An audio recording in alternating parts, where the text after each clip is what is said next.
자, 교회는 주님의 몸이라고 그랬습니다. 사도 바울이 그랬습니다. 교회가 주님의 몸이면 그럼 교회의 머리는 주님입니다. 우리는 주님의 몸이고, 그리고 우리의 머리는 주님이십니다. 우리의 머리, 나의 머리가 주님이라는 말은 우리의 신앙의 길을 걸어갈 때 내 마음대로 내 뜻대로 가는 게 아니다라고 하는 거죠.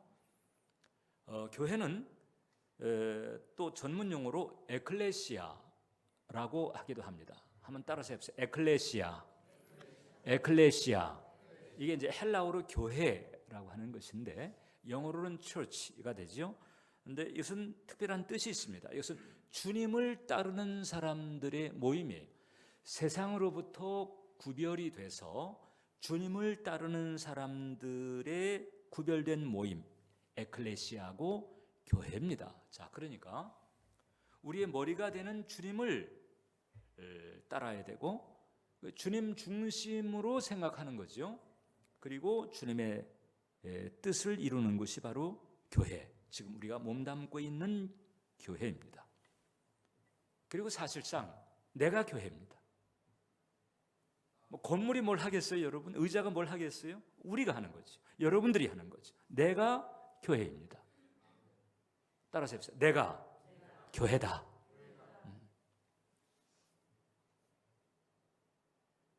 자, 그런데 이제 오늘 성경 본문은요, 우리가 따라야 될 그 주님의 뜻 가운데서 이제 가장 중요한 것을 우리에게 가르쳐 주고 있어요. 다행스럽게도 율법사 하나가 예수님에게 다가가서 하나님의 뜻 가운데서, 즉 하나님께서 우리에게 원하시는 것 가운데서 가장 중요한 것이 무엇입니까? 왜냐하면 당시 이제 그 유대 사회에서는요, 계명이 613가지가 있었어요. 원래 10계명이 계속해서 가지를 치고 그래서 하라라고 하는 계열의 365가지 계명과 그 다음에 하지 말라라고 하는 248가지의 계명, 그래서 도합 613가지의 계명들이 있었단 말이죠. 이 613가지의 계명들 어느 하나도 소홀히 해서 할 수는 없었던 거였어요. 그러나 그럼에도 불구하고 모든 것을 다 지키는 것이 사실 버겁다라고 하는 현실 가운데서 이 유대인들은 이제 가장 중요한 것들이 무엇인가를 우선적으로 챙기는 이런 이제 분위기가 좀 있었어요. 그런 맥락에서 한 율법사가 주님에게 다가가서 여쭤본 거죠. 복음서 기자마다 이 배경이 조금 달라요. 그래서 마가복음 같은 경우에는 예수님을 음해하기 위해서 이제 이런 질문을 던진 걸로 보지만 이 지금 마태복음의 경우에는 율법사가 정말 궁금해서 이 특별한 사람에게 이제 물어본 것처럼 이렇게 분위기가 조금 다르긴 합니다만은 일단 이런 상황이 엄연하게 있었다는 거죠. 계명의 중요한 순위, 이것을 놓고 예수님께서 명백하게 답을 했습니다. 가장 큰 계명이 두 가지가 있는데, 하나는 마음과 목숨과 뜻을 다해서 주 너의 하나님을 사랑하는 것이고, 그리고 그 다음에 내 이웃을 내 자신같이 사랑하라. 하나님을 사랑하고 그 다음에 내 이웃을 사랑하라. 뚜껑을 열어놓고 보니까 사랑이었어요. 구약시대 때 율법을 어기게 되면 돌에 맞아 죽었잖아요. 안식일에 나무 하다가 돌에 맞아 죽었습니다. 뭐 간음을 한다든지 혹은 사람을 죽였다든지 그러면은 뭐 가차 없이 엄격한 그런 재판을 받고 그 다음에 혹독한 대가를 치러야 했어요. 자, 그러니까 이 구약시대 그리고 특별히 유대 사회에서 하나님을 대하는 분위기는 이게 애틋한 사랑보다도 두려움, 그 준엄하신 그 하나님 앞에서의 떨림, 이런 것이 지배적인 분위기였던 거죠. 그런데 주님께서는 딱 뚜껑을 열어서 가장 중요한 계명이 무엇이냐? 하나님 사랑, 사람 사랑, 사랑이라고 해요. 사랑. 아마도 율법사 내지는 대부분의 사람들, 심지어는 주님 곁에 있었던 제자들조차도 아마 이런 추정들을 틀림없이 했을 것입니다. 하나님의 영광에 있다든지, 혹은 성결에 있다든지, 혹은 헌신이 최고라든지, 이런 쪽으로 생각을 대부분 했을 거예요. 그런데 의표를 찔렀습니다. 사랑이라고. 사랑이 가장 중요한 거죠. 사랑이 가장 중요하다. 자, 따라서 하세요. 사랑이 가장 중요하다. 네, 다시 한번. 사랑이 가장 중요하다. 사랑이 가장 중요하다. 잊지 마시라는 거예요. 예수님 말씀입니다. 사랑이 가장 중요하다. 성결, 순종, 헌신, 이것도 소홀해서는 안 되겠지만은 가장 중요한 것은 사랑이다. 사실 우리 사람은요, 따지고 보면 사랑 때문에 존재하게 됐고, 사랑 때문에 성장했고, 그리고 사랑으로 유지가 되거나 아니면 사랑을 갈망하면서 살거나, 이것이 바로 우리 인간이라고 하는 거예요. C.S. 루이스가 이것을 간파했어요. 그래서 그는 이렇게 얘기를 했습니다. 사람은 에로스의 사랑에 의해서 태어나며, 남녀간의 낭만적인 사랑에 의해서 태어나며, 스토르케의 사랑에 의해서 양육을 받고, 부모 자녀 간의 사랑인 거죠. 그 다음에 필로스의 사랑에 의해서 성숙된다. 사제지간 혹은 친구, 우정, 그리고는 아가페, 사랑에 의해서 완성이 된다. 딱 맞는 얘기입니다. 사랑에 의해서 태어나고, 사랑에 의해서 자라고, 그다음에 사랑 받으려고 그렇게나 애를 쓰고, 그리고는 사랑을 갈망하면서 가는데, 우리는 감사한 것이 하나님의 아가페 사랑을 받게 된 줄 믿습니다. 이 사랑의 완성이라고 하는 자리까지 우리가 왔다는 거죠. 그래서 사람은 사랑 빼놓고는 말할 수가 없다. 사랑으로부터 시작해서 결국 특히 신앙인들의 경우에는 사랑으로 끝나는 거죠. 사랑이 가장 중요합니다. 특히 이제 하나님과의 관계는 더 그런 거예요. 지금 사회에서 일어나고 있는 여러 가지 그 비극적인 일들을 보게 되면, 그 비극적인 일들을 일으킨 사람들이 왜 그렇게 됐는가 하니 사랑의 결핍에서 오는 거예요. 사랑 받아야 될 때 못 받은 거예요. 이제 그것이 상처가 되고, 그 상처가 누적되면서 결국은 그 어둠의 기운이 자리를 잡고, 그 다음에는 이제 비극적으로 가버리게 된 거예요. 결국 풀다 보게 되면 그 시초에는 사랑이라고 하는 것이 있다라고 하는 거죠.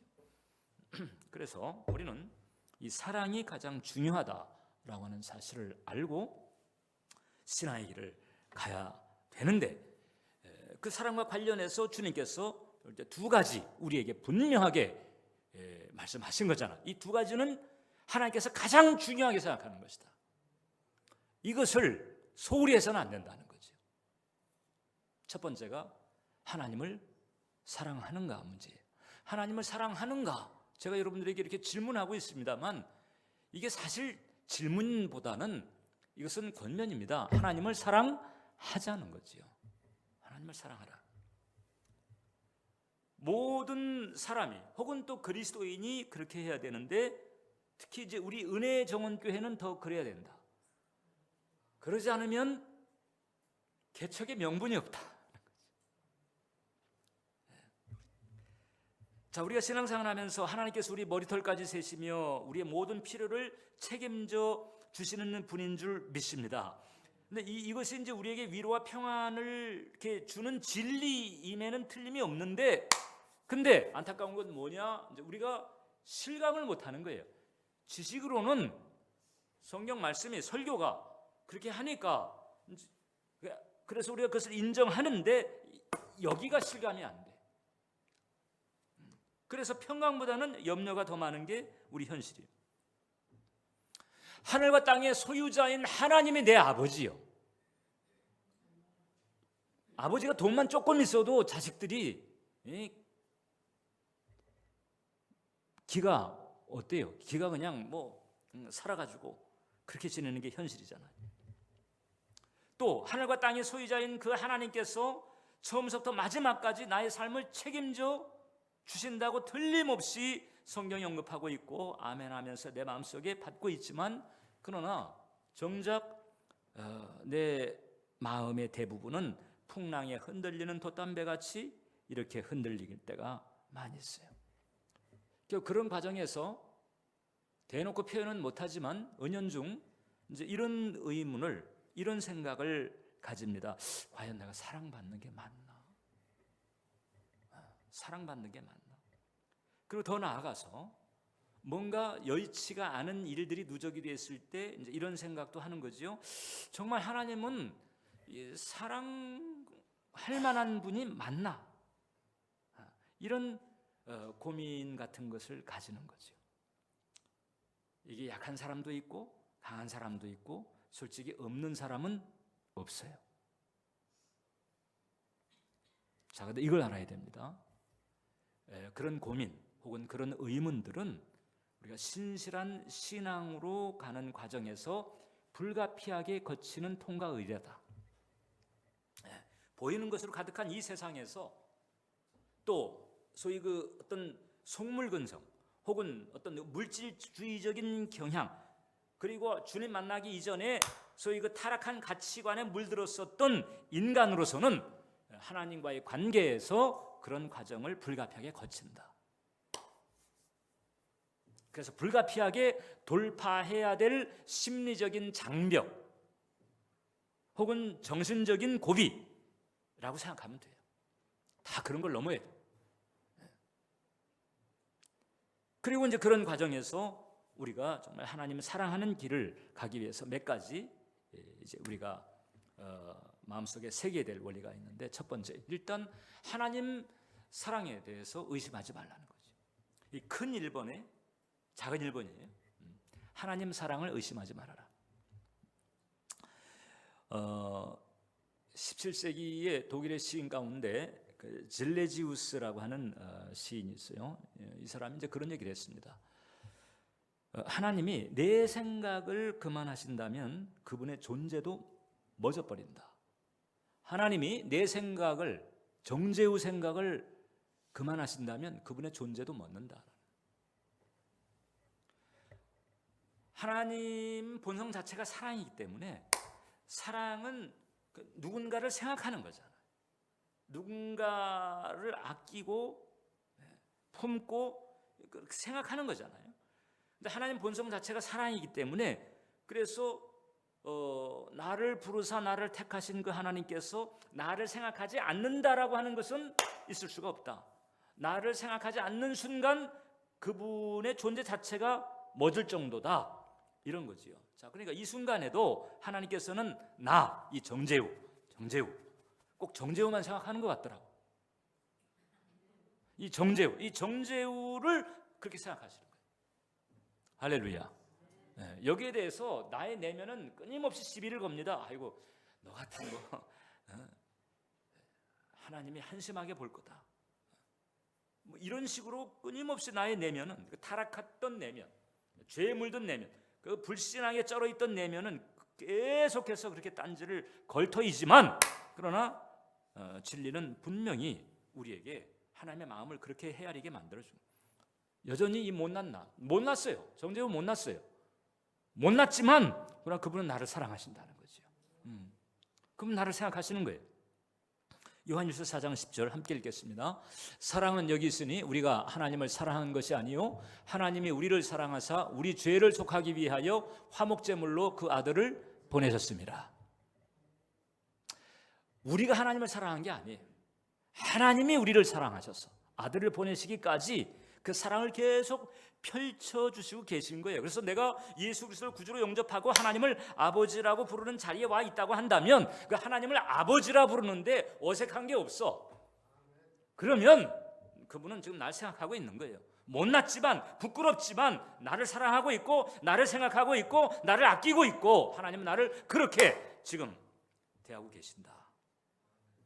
이 우리의 믿음이라고 하는 것은 하나님이 나를 사랑하신다는 사실서부터 시작이 되는 것이죠. 아무리 하나님께서 천지를 창조하시고 능력이 많으신 분이다라고 하는 사실을 안다 할지라도 지금 내가 말씀드린 것처럼 그 하나님이 나를 사랑하셔라고 하는 이런 데 대해서 확신이 없다고 한다면, 혹은 자꾸 미루는 거죠. 내가 좀 기도를 많이 하는 그때 뭐 성령 충만한 그때, 성결 충만한 어떤 그때 가면 사랑받을 수 있을 거예요. 자꾸 미루고 현재는 아닌 것 같아. 그러면 하나님 아버지가 아니고 그냥 하나님이 늘 아저씨 같을 거예요. 하나님이 늘 아저씨같이 느껴지기 때문에 그래서 시나이를 가면서도 두려움과 염려를 벗어버리지 못하는 거지요. 아버지 같으면 턱하니 믿고 그냥 뭐 등록금 청구서나 뭐나 그냥 갖다 턱하니 내놓고 그냥 오잖아요. 근데 아저씨한테는 그게 안 되잖아요. 아저씨한테 사정을 해야 되고 아저씨 눈치를 봐야 되고 이거 갖다 내놓을 때 아저씨가 이거 좀 봐줄지 안 봐줄지 이게 모르겠고 이런단 말이죠. 사랑을 확신하지 못하면 결국은 두려움과 염려를 벗어버리기가 힘들어요. 왜? 하나님이 아버지 안 같고 아저씨 같기 때문에 그런 거죠. 하나님과 우리 관계에서 가장 중요한 것은 바로 사랑이라고, 그런 점에서 사랑입니다. 이게 안 되면요, 이 신앙생활 자체가 이 허당일 수가 있는 거예요. 제가 여러분들에게 몇 번씩 강조하는 말이 사역보다 사랑이 더 중요하다. 사실 저도 이거 깨닫기까지 시간이 적잖이 걸렸습니다. 사역보다 사랑이 더 중요한 것이로구나. 저는 성령 사역하는 목회자예요. 성령 사역할 때마다 성령께서 강력하게 역사해 주셨습니다. 지난 10월에 수조 그 영성학교 갔을 때도 거기 그 수조 그 한인연합교회 그 대부분의 성도가 순복음 성도는 얼마 안 돼요. 거의 대부분 80-90%가 장로교, 한국에서 장로교 그 신앙생활 하던 분들이 보통 삼성, 그 현대, 하이닉스 계열, 그 다음에 그 반개 회사, 그 수조 지역에 있기 때문에 다 보면 이제 대기업, 내노라 하는 대기업 가정들이죠. 그러니까 설교를 길게 해도 졸지 않아요. 전혀 미동도 없어. 공부를 꽤 한 친구들이 많다 보니까 아주 설교에 집중하는 것은 아주 감동이 될 정도로 그렇게 하는 교회예요. 그러니까 이제 설교 중심의 집회를 참여하다가 이제 제가 인도하는 집회에 참여하면서 성령께서 만져주시는데 그러니까 이런 세계가 있구나. 말로만 듣던 성령이 역사하는 게 이런 거네. 저 지난 10월에도 주님의 은혜 가운데 그렇게 사역하고 왔어요. 그렇지만 이런 사역보다도 사랑이 중요하다고 하는 사실을 제가 깨달은 게 얼마 안 돼요.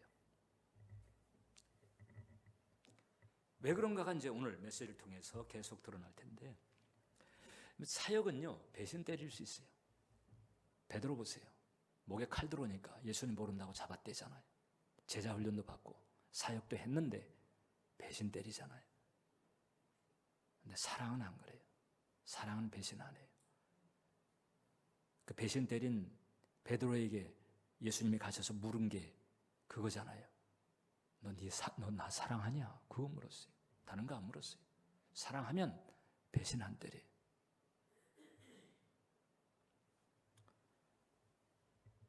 하나님이 다윗을 기뻐하신 이유가 있습니다. 다윗은요 계산 없는 애정을 보여줬어요. 다윗이 하나님에게 계산 없는 사랑, 계산 없는 애정을 보여준 케이스가 둘이 있는데, 하나는 뭔가 하니 그 법궤를 다윗성으로 드릴 때였습니다. 그때 다윗이 그냥 미친 듯이 춤을 췄어요. 제가 그 다윗과 관련된 영화 성화를 본 게 좀 여러 건 되는데 그 중에서 감명 깊었던 게 그 리차드 기어가 다윗으로 분장해서 나온 영화가 있었어요. 그 리차드 기어 그 사람은 그 라마 불교 신자예요. 근데 어떻게 그 사람이 다윗으로 나왔는지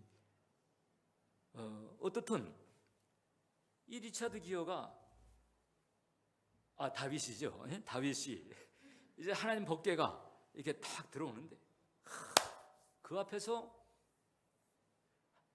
그냥 왕의 채통이고 뭐고 없어요. 그냥 딱 왕 옷 제끼고, 그냥 한마디로 말하면 그냥 팬티가 훤히 드러나기까지, 속옷이 드러나기까지 그냥 덩실덩실 막 춤을 추면서 그냥 법궤 앞에서 그 법궤 가는 길을 인도하듯이 덩실덩실 춤을 추면서. 그게 왜 그런 줄 아세요? 너무나 좋아서. 너무나 좋아. 다윗이 참 그런 그 영성적 은혜를 받은 사람. 또 한 가지는 다윗의 장막이죠. 다윗의 장막은요, 그때가 구약시대 한복판이에요. 구약시대의 성막이나 혹은 성전에서의 제사라고 하는 것은 일단 두 가지가 이제 그 필수적이었는데, 하나는 피의 희생 제사가 있어야 됐단 말이죠. 그 피의 제사가 없으면 속죄가 안 되고 하나님 앞에 나아갈 수가 없어요. 그 다음에 성소 안에 들어가더라도 하나님 임재하시는 그 지성소에는 두터운 휘장이 있었어요. 피의 제사가 있었고 휘장이 가리고 있었어요. 하나님 앞에 나아가도 그런 절차를 거치지 않으면 안 되었어요. 근데 다윗 장막은 그게 없어요. 피의 제사가 없었어요. 기드온이나 실로 같은 이런 성소에서는 피의 제사를 여전히 드리고 있었지만, 그 예루살렘에 있는 그 다윗의 장막에는 피의 제사가 없었고 휘장이 없었어요. 그냥 장막 안에 법궤를 모신 거예요. 피의 제사 혹은 휘장으로 가리거나 그런 게 없어요. 그런 게 없음에도 불구하고 거기서 뭐 죽어 나자빠지고 거기 뭐 그냥 뭐 재앙이 생기고 그런 일이 없었어요. 하나님의 그 자비가 강물처럼 흘러넘쳤습니다. 계산 없는 사랑이 계속 24시간 끊임없이 고백되고 있었기 때문에. 하나님 사랑해요가 계속 고백되고 있었단 말이죠. 그게 24반차로 돌아가면서 밤낮 없이 24시간 계속해서 하나님을 향해서 찬양의 제사를 통해서, 예언적인 찬양을 통해서 끊임없이 하나님을 향해 사랑을 고백하고 하나님을 찬양하고, 그러니까 하나님 귀에는 하나님 사랑해요라고 하는 소리가 계속 도는 거예요. 거기에서 계속 도는 거죠. 하나님께서 좋은 거예요. 그래가지고 다윗 시대에 사방이 태평했다고 그랬어요. 사방이 태평했어요. 감히 다윗에게 덤벼들 생각을 못했어요. 사랑의 고백이 있는 곳에 이런 축복이 있더라 하는 거지. 사랑의 마음이 있는 곳에 이런 축복이 있더라. 어떤 집 아이가 그 엄마의 감시가 소란 틈을 타가지고 고추장 통을 만지다가 그냥 고추장 통을 엎어버렸네. 그래가지고 그냥 방바닥에 그냥 벌겋게, 그 거실 바닥에 벌겋게 그냥 고추장 통이 엎어져가지고 고추가 그냥 탁 퍼져버렸는데, 이 엄마가 혼을 내려고 이놈의 자식 고추장 통을 엎어 이래가지고 혼찌금을 내려고 탁 갔다가 그만 그냥 그 아이를 안아줬다는 거잖아요. 혼내려고 갔다가. 왜 그랬게요? 혼내려고 딱 갔는데 보니까 그 바닥에 고추장이 딱 널브러던 퍼져 있는데 거기다가 이렇게 써놔. 엄마 사랑해 해가지고 혼내려고 갔다가 그거 보고 그냥 안아줬다는 거잖아요.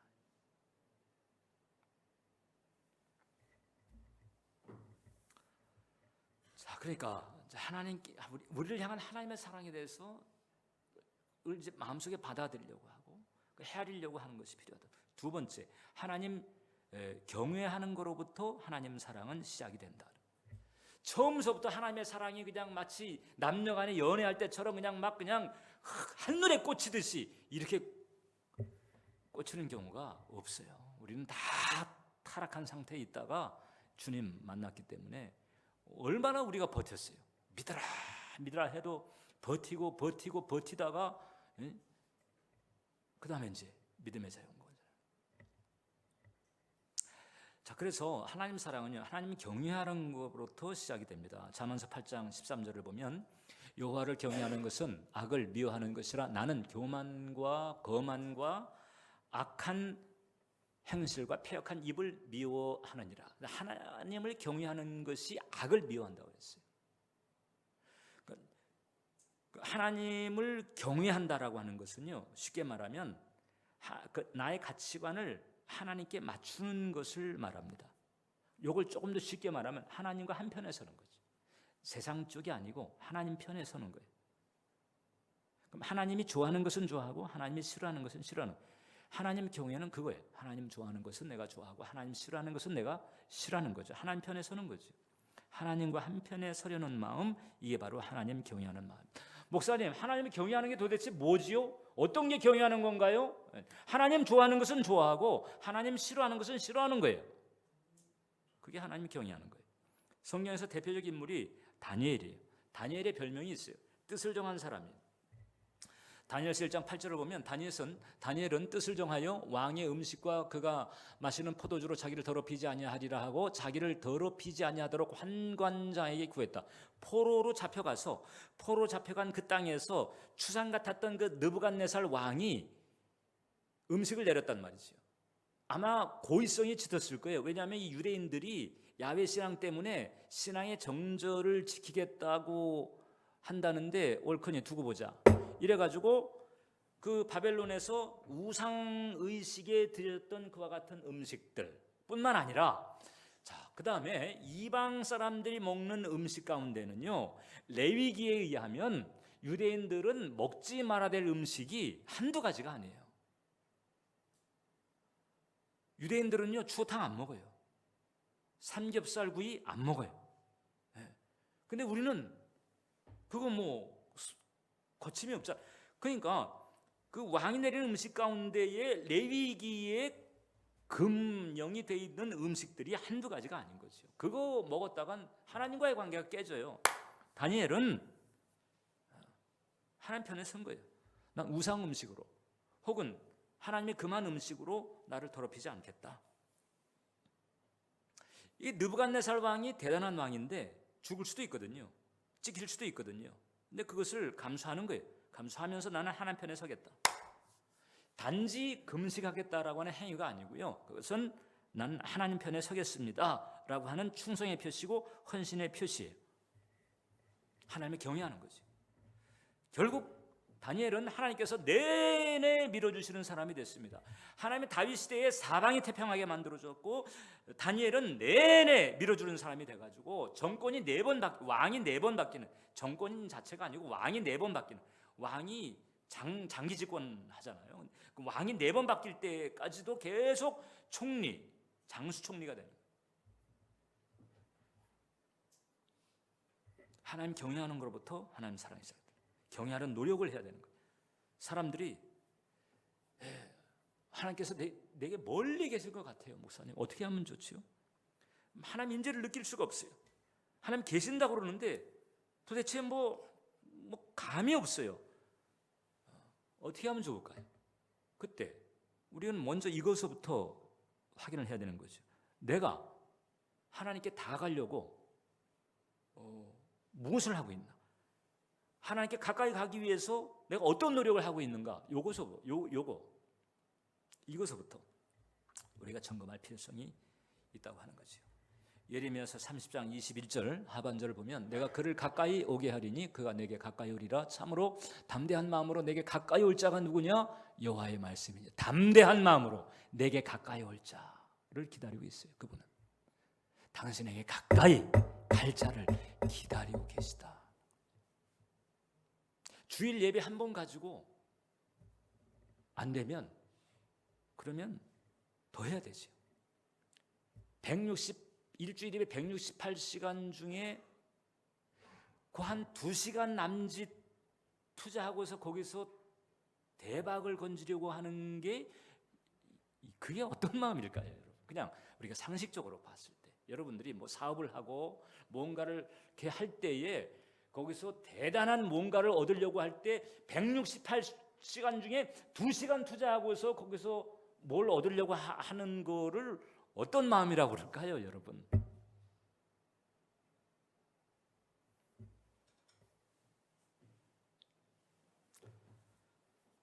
그래서 우리는 노력해야 된다. 하나님을 경외하는 노력을 해야 된다. 그 다음에 이제 세 번째인데, 경건의 형식을 소홀히 하지 말자. 얼마 전에 그 문재인 대통령이 중국에 갔다가 중국에서 의전을 소홀히 했어요. 명백하게 소홀히 했어요. 그래서 이제 사실 말이 많았잖아요. 그 의전이 소홀하면 그러면 이제 이렇게 무시당하는 것으로 이렇게 간주가 된단 말이죠. 하나님과 우리 사이에서 우리가 하나님을 섬기는데 하나님에 대한 의전이 소홀하다, 이러면 곤란하죠. 하나님 불쾌하게 해놓고 그 다음에 뭘 어떻게 하겠다. 하나님에 대한 의전, 정말 그 하나님께서 하늘과 땅의 소유자가 되시고 창조자가 되시고 주권자가 되신다라고 하는 사실을 우리가 정말 우리가 안다면 그 의전을 소홀히 하면 안 되는 거잖아요. 아니, 하나님과의 관계는 좀 제쳐놓읍시다. 부부나 연인과의 관계에서도 마찬가지 아니겠어요?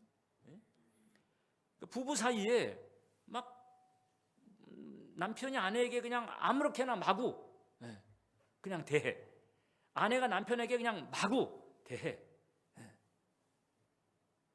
젓가락도 짝짝이에다가 음식도 그냥 다 식은 거, 찬밥 이런 거 막 내놓고 그렇게 그야말로 의전이 소홀하면 그 부부 사이가 어떻겠냐고. 하나님과 우리와의 관계가 마찬가지인 거지. 자, 그러니까 보이지 않는 분이라고 해서 이게 소홀히 해서는 안 된다.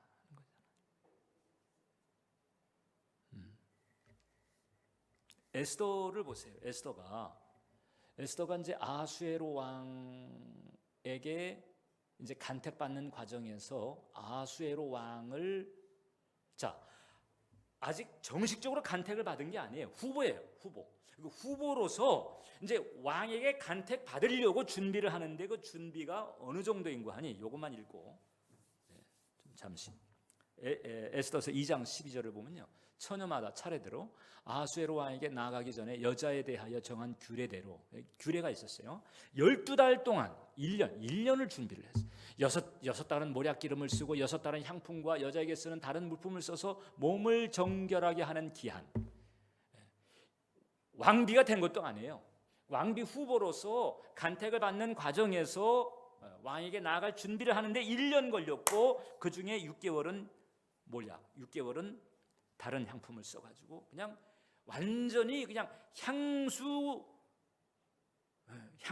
그냥 푹 그냥 막 쩔게 하는 정도의 이런 준비를 했다는 거죠. 그리고도 간택을 받을지 안 받을지 모르는 것 같아서, 근데 그렇게 준비를 했던 거지. 의전입니다. 의전. 보이는 왕에게도 그렇게 했다면 보이는 왕보다도 더 어마어마하신 하나님에게는 우리가 어떻게 될까? 만왕의 왕, 만주의 주에게는 어떻게 해야 될까? 의전, 소홀하게만 안 된다는 거지. 할렐루야. 그래서 정말 우리는 정중하게 경건의 형식을 소홀히 해서는 안 되겠다라는 거예요. 그 사람에게 안 할 일은 하나님에게 하지 말자. 그래서 뭔가 좀 해야 될 때는 정식적으로 양해를 구하고,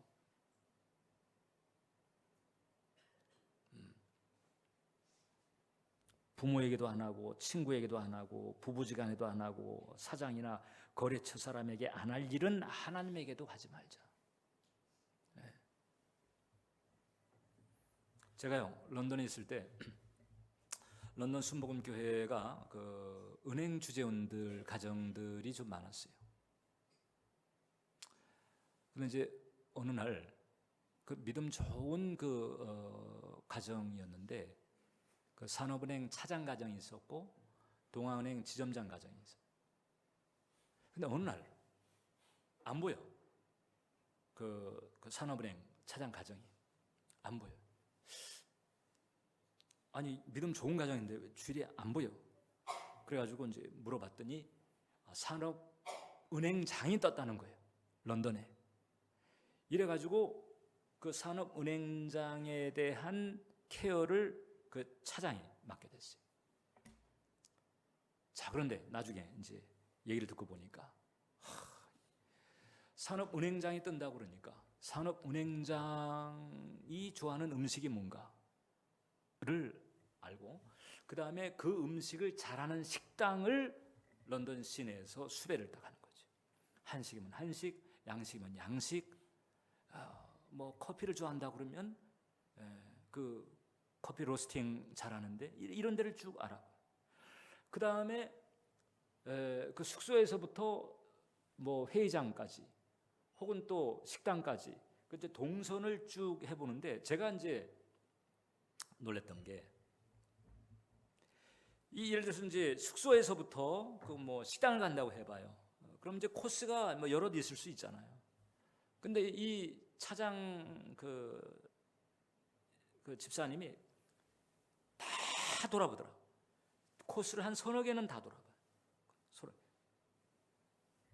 그래서 아니 뭐 그렇게까지 할 거 있냐 그랬더니 그러더라고요.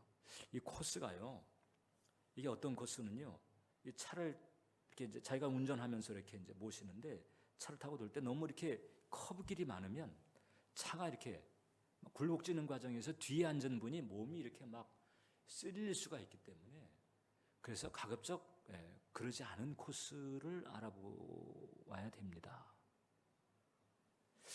야, 그렇게까지 신경을 쓰더라. 그래서 내가 그 말 듣고요, 그 다음날 새벽 기도 때 엎드려서 내가 회개했어요. 주님, 세상에서 행장 모신다고 여러 코스를 그렇게 해가지고 몸 흔들릴까 봐 그렇게 신경을 쓰는데, 저는 만군의 주가 되신 야훼 하나님을 모시면서 제가 너무 무심하게 그렇게 주님을 제가 모시를 못했습니다. 용서해 주세요. 제가 회개했어요. 사람에게 안 할 일은 하나님에게 하지 말자. 새해는 그렇게 하게 되시기를 축원을 드립니다. 자, 하나님이 이렇게 해서 우리가 사랑해야 돼. 그 다음에 이제 또 한 가지가 사람을 사랑하는 거죠. 사람을 사랑. 자, 사람을 사랑하자는 거예요. 여러분, 성경에 보면 이제 이웃을 사랑하라고 그랬잖아요. 이웃을 사랑. 그런데 또 한편 이웃을 사랑하라고 해놓고 또 어디에 가가지고는 원수를 사랑하라. 그렇게 한 이유가 뭘까요? 어떤 분이 그런 얘기 하더라고요. 같은 놈이기 때문에 그렇다.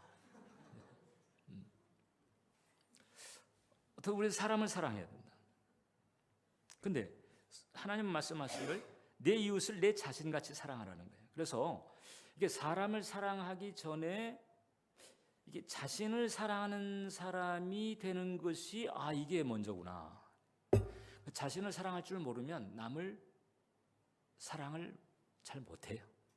그래서 이웃을 사랑하지 못하는 사람들을 보게 되면 사랑받아 본 적이 없거나 혹은 자기 자신을 사랑하지 못하기 때문에 그래서 사랑할 줄을 모르는 거예요. 일단은 말이죠. 자, 내가 그런 대우를 받았을 때 기분 나쁠 일, 혹은 내가 원치 않는 일, 나도 싫어하는 일은 하지 말아라. 자, 사람에게 안 할 일은 하나님에게도 하지 말자고 그랬잖아요. 마찬가지입니다. 사람을 향해서도 내가 기분 나쁠 일, 내가 싫어하는 일, 내가 원치 않는 일은 하지 말아라는 거죠. 일단 그것부터 시작을 해야 되는 거예요. 사람을 사랑하려. 그리고 어떻든 내가 나 자신을 어떻게 생각하는가, 내 자아에 대한 나의 생각도 살펴볼 필요가 있어요. 나는 하나님의 사랑받고 있는, 난 하나님의 사랑받는 자녀야 라고 하는 소위 그 건강한 영적인 정체성, 건강한 자아상을 가지고 있어야만 사람을 사랑하는 것도 제대로 될 수가 있는 거죠. 다시 얘기합니다. 사람이 사람을 사랑하지 못하는 이유라고 하는 것은 건강한 자아상이 부재일 때, 건강한 자아상이 없을 때 사랑하기가 힘들다. 그러니까 건강한 자아상이 아닌 상태가 어떤 것일까? 일단 크게 두 가지를 이제 우리가 정리할 수 있는데, 하나는 이제 어떤 교만한 마음이 있거나 혹은 왜곡된 인지가 있어요. 그다음 두 번째는 뭐 낮은 자존감이라든지 혹은 병적 자기애라든지 이런 그 부정적인 정서가 있을 때 자기를 사랑하지 못하는 거죠. 한심하게 보이고 모자라게 보이고 이렇게 보이니까 자기 앞가름 하는 데만 해도 지금 버거워. 남 사랑할 때까지 갈 수가 없어요. 자기 하나 근근히 버티는 것만 해도 힘들어. 그래서 이웃을 사랑하려면 건강한 자상을 가지고 나 자신을 이 성경적으로 대할 수 있는 그런 마음을 가지는 것이 필요하다. 그래서요, 이렇게 사람을 사랑하지 않는 사람을 볼 때 왜 이렇게 불순종하지라고 이렇게 단순하게 생각했었는데 어느 시점서부터 제가 깨달으면 저분이 사랑을 받아본 적이 없구나. 저분이 내면이 멍들었구나. 이걸 알게 됐어요. 이걸 알지 못할 때에는 이제 부정적으로만 사실 판단을 했었어요. 근데 이게 자상이 건강하지 못하구나. 내면이 멍들어 있구나. 이렇게 되게 되니까 이제 좀 이해 폭이 넓어지는 부분은 있는 거지. 그래서 사실상 내가 사람을 사랑하려면 사람을 사랑해야 돼요, 여러분. 근데 사람을 사랑하려면 이게 나 자신, 나의 자아상 이 대목서부터 사실상 하나님의 은혜 가운데서 바로 세워가는 것이 필요하다. 그런데 지금 우리가 다 컸어요. 다 커서 이 낮은 자존감, 이런 부정적인 정서라든지 낮은 자존감, 아무튼 이런 부분들, 소위 그 건강하지 못한 내면이라고 하는 것이 성장 과정에서 대체로 사랑의 결핍에서 오는 거거든요. 근데 이미 그 시기가 지났어요. 좋은 대상 관계, 사랑과 자비를 가지고 품어주는 그런 그 부모와 같은 좋은 대상 관계를 가질 수 있는 시기가 지나버렸어요. 나이가 많이 들어서 지금. 그럼 어떻게 하나? 그 시기는 지났고, 그런데 지금 자상은 건강하지가 못하고, 그럼 그거 어떻게 하는가? 거기 길이 있다는 거지. 어떤 길이냐? 이제 주님을 바라보면 되는 거지. 사랑의 아버지를, 사랑의 주님을 바라보고. 그래서 성장 과정에서 부모로부터 못 받은 그 사랑 이제 주님께로부터 받으면 되는 거예요. 하나님께로부터 받으면 되는 것이고 주님의 본을 따라가면 되는 거예요. 그렇게 해서 나 자신을 사랑하면서 건강한 자아상을 갖추는 그런 과정이 먼저 필요하다고 하는 사실을 잊어서는 안 됩니다. 우리 은혜정은교회에서는 바로 이제 그런 대목을 짚어드릴 거예요. 그리고 이제 그것을 바탕으로 해서 이제 사람을 사랑하기 위해서 필요한 몇 가지 기본이 있는데 첫 번째는 뭔가 하니? 자, 이제 우리들이 잘 해야 되는 거예요. 우리들이. 자, 사람은 사랑의 대상이지 기대의 대상이 아니다. 그렇다고 사람을 부정적으로 이제 보라는 얘기는 아니지만 과도한 기대를 하지 말아라. 기대하는 만큼 실망이 커요. 우리가 기대하는 대상이 주님이나 천사 같으면 괜찮겠는데 이게 사람인 경우는요, 이게 이제 기대한 만큼 실망하기가 십상입니다. 사람은 사랑의 대상인 거예요. 교회는 어떤 곳이냐? 교회는 의인들이 모인 곳이 아니에요.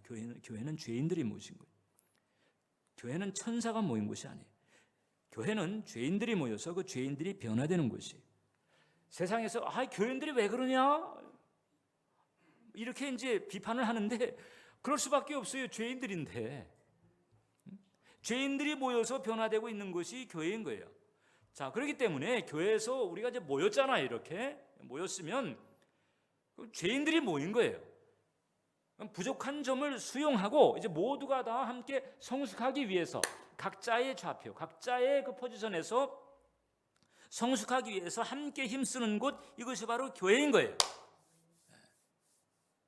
거기서 이제 조금 더 좀 적극적으로 이렇게 노력하고 힘쓰는 분들에게 직분을 주어서 뭐 장로, 권사, 안수집사 이렇게 가기도 하지만은 사실상 크게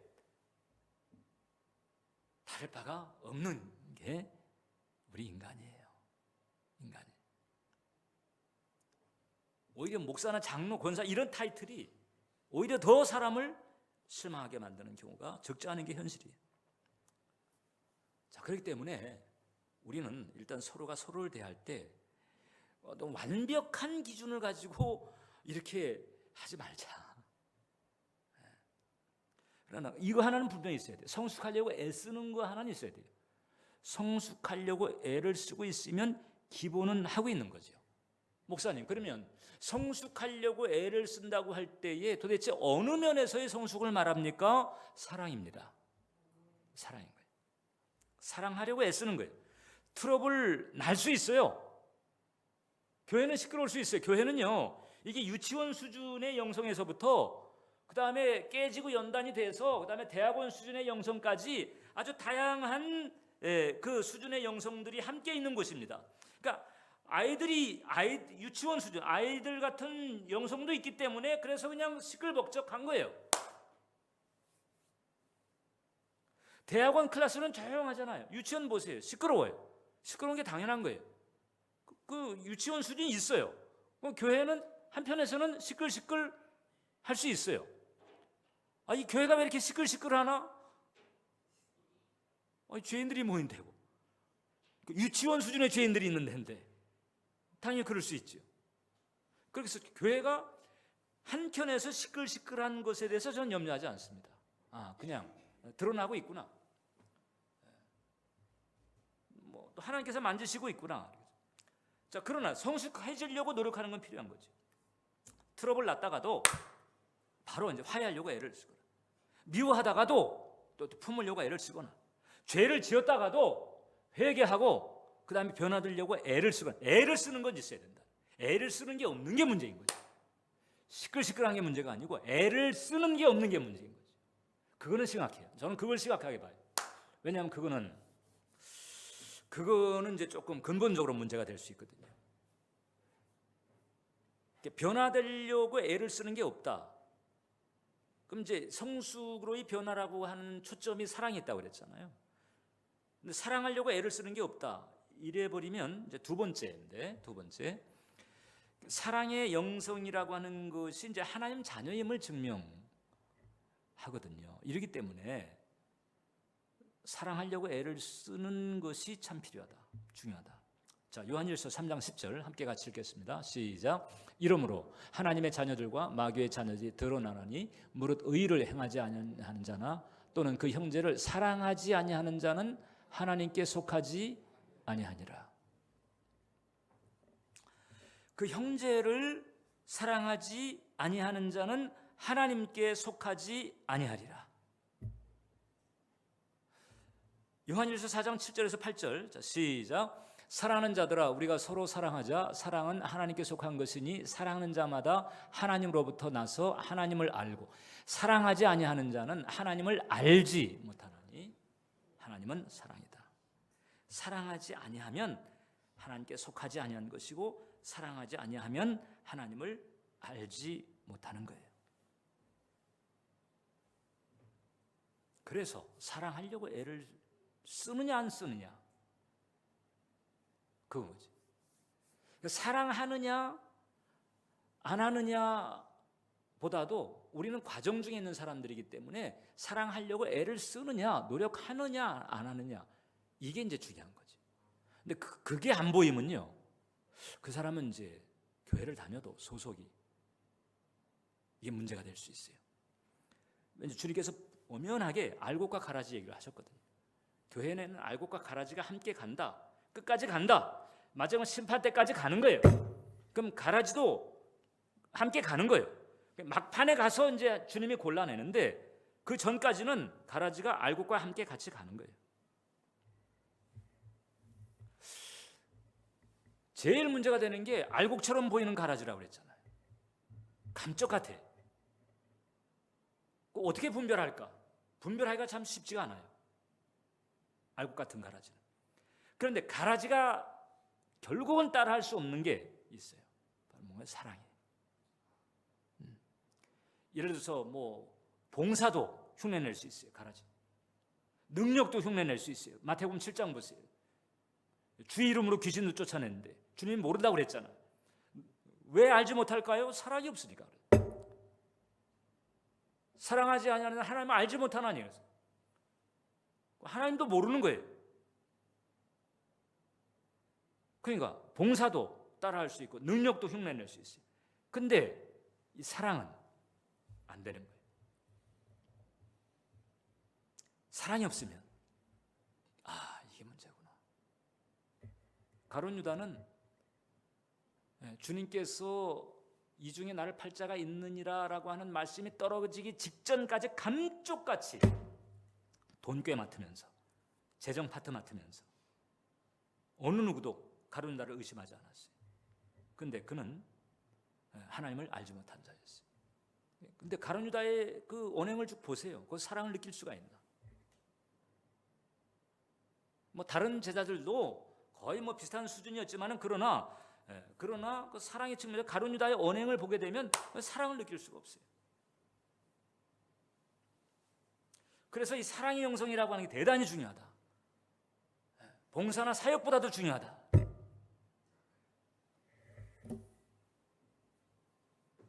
그렇기 때문에 우리는 사랑을 구해야 된다는 거죠. 세 번째, 사랑을 구해야 된다. 미국 코넬대 연구소 팀이 인간의 사랑의 유효기간에 대해서 연구를 했어요. 남녀 간의 애정이 얼마나 지속되는가 이렇게 딱 봤더니 2년 동안에 수천 명, 남녀만 5천 명을 대상으로 해가지고 집중적으로 끈기 있게 연구를 했더니 남녀 간의 그 에로스 사랑이라고 하는 게 얼마를 가는 거 아니 18개월에서 30개월 간다는 거죠. 모든 부부의 이제 공통점이 피할 수 없는 공통점이. 그래서 한 18개월에서 30개월 정도 간다는 그 사이에 각종 호르몬이 나오는 거예요. 그 한 2년여 사이에 각종 호르몬이 나와. 그래가지고 이 도파민이라는 호르몬이 나와가지고 이 호르몬은 보는 것만으로 행복하게 만든대. 그 다음에 또 뭐 페디에틸아민이라고 하는 호르몬이 있는데 이 호르몬은 껴안고 싶은 충동을 가지게 만들고 옥시토신은 또 짝짓기에 대한 그런 욕망을 가지게 만들고 그 다음에 엔돌핀이 나와가지고 행복감이 적게 만들고 이런 호르몬들이 집중적으로 분비가 되면서 그냥 정신 못 차리게 한다는 거죠. 그게 한 2년 6개월 된다는 거예요. 요게. 그 결국 대체적으로 이제 결혼 생활의 패턴이라고 하는 게 나온다잖아요. 사랑은 3개월 하고 그 다음에 3년 싸우고 그 다음에 30년 참고 살고. 결국 어떻게 보면 이런 호르몬은 이제 종족 번식을 위해서 주어진다고도 말할 수 있을 정도예요. 결국 이제 무슨 얘기인가 하니 사랑의 감정이라고 하는 것이 변하는 것이 자연스럽다. 전에 짜릿했었는데 왜 지금 짜릿하지 않은 거지? 이게 뭐가 문제인가? 문제 아니에요. 그냥 자연스러운 거예요. 결국 이제 우리가 알아야 될 것은 뭔가 하니 이제 이 지속적인 사랑이라고 하는 것은 이제 주님께서 도우시지 않으면 이게 힘들다는 거죠. 인간의 힘만 가지고 이 지속적인 사랑이라고 하는 것은 쉽지가 않다. 그래서 주님의 도우심이 필요하다. 사랑할 수 있도록 지속적으로 끈기 있게 사랑할 수 있도록 낭만적인 사랑을 넘어서서 의지적인 사랑을 가지고 끈기 있게 그 에로스 수준을 넘어야 되는 거죠.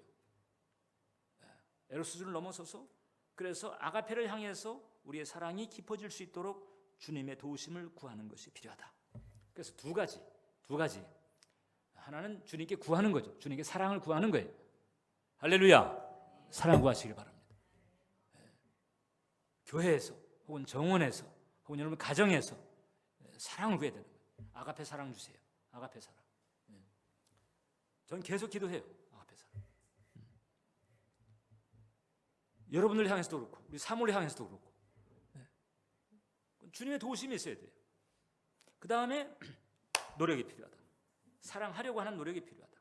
사랑의 액션, 사랑의 제스처에 사랑으로 충만하지 않다 할지라도 사랑하는 것처럼 그런 사랑의 제스처, 액션 이것을 하라는 거잖아요. 루이스가 그런 얘기했습니다. 내게 사랑이 있느냐 없느냐를 따지면서 괴로워하지 말라. 괴로워하지 마세요. 오히려 마치 내게 사랑이 있는 것처럼 마치 그 사람을 사랑하고 있는 것처럼 행하라. 그러다 보면 나도 모르게 실제로 그 사람을 사랑하게 될 것이다. 노력하라는 거죠. 마음에 안 드는 사람이 있을 수 있어요. 사랑하는 것처럼 하라는 거잖아요. 주님께는 기도하고 그 사람에게는 사랑하는 것처럼 하라는 거예요. 가족이 됐든 교우가 됐든 정원 멤버가 됐든 그렇게 하라는 거예요. 우리 은혜의 정원 교회는 그렇게 돼야 되는 거예요. 자, 여러분 은정에서는요, 우리 은정에서는 자신의 부족함이나 연약함이 드러나는 것에 대해서 너무 부담 가지지 마세요. 우리 은정 공동체가 어떤 그런 걸 그냥 덮어놓고 이렇게 무슨 가면 쓰듯이 이렇게 가식이나 위선으로 이렇게 만나는 공동체가 돼서는 안 되는 거잖아요. 그냥 우리는 식구예요. 그러니까 한 피 받은 형제 자매들끼리는 그냥 서로 지지고 볶고 그냥 뭐 잘난 거 못난 거 다 알면서도 끝까지 가잖아요. 영적인 가족으로서 교회가 그렇게 우리 은정 공동체에 그렇게 가야 돼요. 내 연약함, 내 부족함이 드러나잖아요. 그냥 그만큼 서로 잘 알게 되는 거죠. 내 부족함이 드러났다고 그래가지고 그거 가지고 심적인 부담을 가지거나 실망할 게 없어요. 결국은 다 비슷비슷해요. 비슷비슷해요. 그러니까 드러나는 게 문제가 아닌 거예요. 부족하고 연약한 것을 알게 되는 게 문제가 아닌 거예요. 각자가 노력하지 않는 게 문제인 거죠. 사랑으로 노력하지 않는 게 문제라고 그랬잖아요. 소속이 다를 수 있다는 거잖아요. 소속이. 우리는요 다 알고 그냥 지지고 볶고 해도 좋아요. 그래서 너도 알고 나도 알고 서로 간에 알고 아는 만큼 그래 당신이 그게 부족하고 나는 이게 부족하지. 그러니까 서로 부족한 부분을 수용하면서 그다음에 부족한 부분이 변화되도록 중보해주면서 격려하면서 그렇게 가야 되는 거죠. 자신이 드러날까 봐 거리를 두고 가면을 쓰고 그렇게 되면요 자신을 드러나는 그런 어떤 요구나 압박이 계속 오게 되면 그 다음 교회를 떠나요. 난 드러내기 싫어. 교회를 떠나. 다른 교회 어디에서도 정착이 안 돼요. 그냥 손님처럼 왔다 갈 뿐이지 정착이 안 돼요. 서로 교제하고 격려하고 중보하고 돕고 이게 신앙 공동체인데.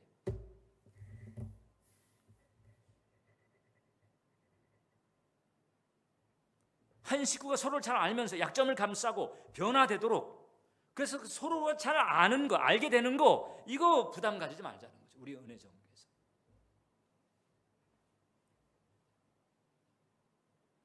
사랑으로 감싸고 끝까지 함께 가는 그런 공동체가 돼야 되는 거예요. 우리 은정은 그렇게 돼야 되는 거예요. 할렐루야. 그렇게 가야 돼요. 자, 그렇게 해서 우리가 공동체 의식을 가지고 가면서 가장 기본되는 덕목인 게 이제 있어요. 베드로전서 4장 8절 우리 함께 다 같이 읽겠습니다. 시작. 무엇보다도 뜨겁게 서로 사랑할지니 사랑은 허다한 죄를 덮느니라. 자, 뜨겁게 서로 사랑하라고 해놓고 베드로는 뭐라고 그랬는고 하니 사랑할 때에 나타나는 가장 우선적인 특징을 언급했어요. 허다한 죄를 덮는다. 사랑하면 이렇게 들추지를 않아요. 사랑하면 덮어요. 그러니까 이 본문의 핵심은 분명합니다. 정죄하는 말을 그쳐라. 우리 은정 식구들이 서로 간에 정죄하는 말만 그치기 시작해도 더 진한 사랑 공동체가 될 수 있어요. 일단 정죄하는 말을 그치라는 거예요. 사랑은 허다한 죄를 덮는다. 덮는데 덮어주는 거예요. 들추는 게 아니에요. 덮어주는 거예요. 바꿔 말하면 정죄하는 말을 그쳐라. 판단하는 말을 그쳐라는 거잖아요. 그러면 어떻게 변화가 되나요? 기도하고 주님의 인도하신 가운데서 따로 만나서 대화할 수도 있고 얼마든지 방법은 있어요. 그 사랑의 덕목을 우리가 간수하는 쪽으로 가야 된다라고 하는 거죠. 자, 그래서 몇 가지 사람을 사랑하는 데 있어서 필요한 기본들이 있는데 첫 번째, 들추는 것보다 덮는 경향이 우세해야 돼요. 내가 누군가를 대하거나 나의 대인관계 가운데에서 자꾸 이렇게 덮는 것보다 이렇게 들추어내는 경향이 더 세잖아요. 그러면 이제 좀 곤란해요. 이제 노력해야 돼요. 자꾸 자꾸 덮는 쪽으로 하려고 노력을 해야 돼요. 그 다음에 서로에게 근거 있는 칭찬을 해주면서 격려하기를 힘써야 돼요. 근거 있는 칭찬을 해줘야 돼요. 근거 없는 칭찬을 하게 되면 립 서비스로 들려요. 오히려 공허할 수 있어요. 그 다음에 잘못이 있으면 자존심을 내세우지 말고 사과하는 거예요. 그리고 그 사과를 너그럽게 받아주는 거지. 사과하고 그 사과를 너그럽게 받아주는. 그 다음에 누군가가 날카롭게 나올 때가 있어요. 왜 갑자기 왜 이러지? 이럴 때가 있어요. 그럴 때 확 빈정상해가지고 기분 나쁜 쪽으로 갈 게 아니고 뭔가 고민이 있나? 뭔가 애로가 있나? 이제 그런 감정을 읽어주는 쪽으로 가보자. 자, 이제 이런 노력들을 했는데도 변화가 없거나 더 좀 이렇게 부정적인 그런 그 정서가 계속 이제 간다. 이럴 경우에는요. 이제 그 사람의 경우는 이제 어떤 그 내면의 애로가 있을 수 있는 거 하니 아까도 얘기했지만 인지 왜곡 내지는 그 부정적인 정서로 말미암은 심리적 고충이 있을 수가 있어요. 사랑을 받아보지 못했거나 혹은 건강하지 못한 자상이 있어가지고 근본적으로 사람을 사랑하는 멘탈이 안 돼.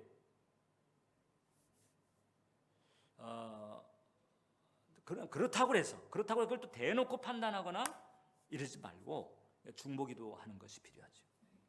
주님께서 만져주시고 건강한 자상을 가질 수 있도록 이렇게 하는 것이 필요한 거예요. 마지막입니다. 어떻든 여러분, 사랑이 최고다. 사랑이 최고다. 고린도전서 13장 같이 읽겠습니다. 그런즉 믿음, 소망, 사랑 이 세 가지는 항상 있을 것인데 그 중에 제일은 사랑이다. 사랑인 거예요. 지병 때문에 살 수 있는 날이 얼마 남지 않았다는 것을 알게 된 어떤 사람의 고백이 있습니다. 이런 고백을 했어요. 가장 놀라운 변화는 물질적인 것에 대한 모든 대화의 흥미를 완전히 잃어버렸다는 것입니다. 죽을 날이 다가오니까, 인생을 마감할 날이 다가오니까 다 우리가 어차피 맞게 되는 때잖아요. 내가 이전에 소중하게 여겼던 소유물에 대해서 더 이상 생각조차 하지 않게 되고 이제 그리스도와 사람들에 대해서만 관심이 가게 됐어요. 매일 내가 살아있다는 것과 곧 죽게 될 것을 아는 것이 얼마나 큰 특권인지 깨닫게 되었어요. 그리스도에게는 더 충성하고 사람들에게는 미안하다, 사랑하다 이런 말 많이 하지 못한 것이 그렇게 후회가 되더라고요.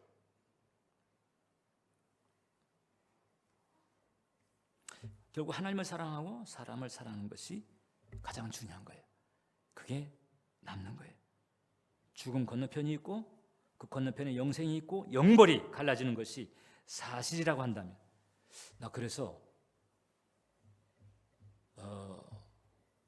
영화를 저 집회를 다녀오면 영화를 좀 한 편 보려고 그래요.